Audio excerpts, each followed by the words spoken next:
Thank you. I will give the floor now to the Sikh Human Rights Group.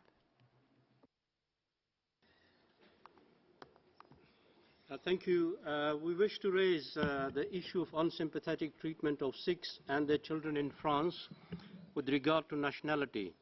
Sikh refugees who are eligible for residence and in some cases nationality in France are forced to take their turbans off for ID cards. Their children can only enjoy a right to education if they take their turbans off.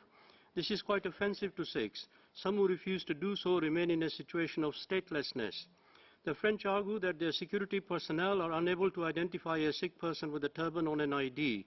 We remain bewildered on why this one nation in the world has this problem while the rest of the world, including the UN, has no difficulty.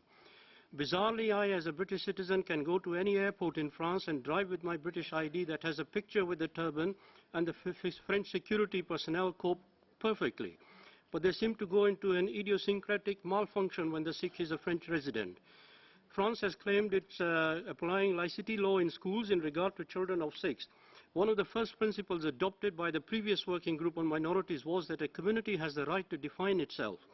France, however, insists on categorizing the turban as a manifestation of religion despite paragraph 67 of the Durban Declaration and Sikhs seeing the turban differently. We urge France to respect its ownership of human rights and not force Sikhs to choose between statelessness or undignified compromises. With your permission, Chairperson, I would like to digress with some good news of some relevance here. This week started the 550th birthday celebration of the founder of Sikh worldview and religion, Guru Nanak. His main place of abode, Kartarpur Sahib, is in Pakistan border. Sikhs live mostly in India. Pakistan offered a visa-free access corridor to Sikhs from India to this shrine. While we are accustomed to India and Pakistan bitterly bickering here, in a rare instance of peace and cooperation, the two countries have worked together to make the corridor possible.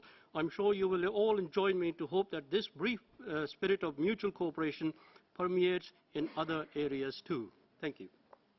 I thank you so much, especially for bringing good news. We are in dire need of good news. Thank you. And then I will pass the floor to AFCFOO.